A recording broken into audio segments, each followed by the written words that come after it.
Спри да скролваш. Замисли се къде даваш времето си. Библията ни напомня, че където е съкровището ти, там ще бъде и сърцето ти. Нещата, които ценим, определят каква е същността на нашето сърце. Нещата, за които мислим, нещата, за които даваме ресурсите си, нещата, за които отделяме време и енергия, за да ги постигнем.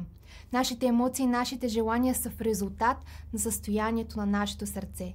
И днес искам да те предизвикам да позволиш Бог да работи в твоето сърце, защото когато го направиш, Той непременно ще насочва пътеките ти.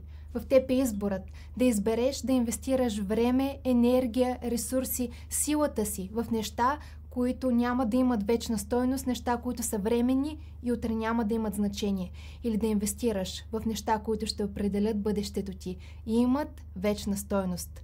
Запомни, където е съкровището ти, там ще бъде сърцето ти. А къде е твоето сърце?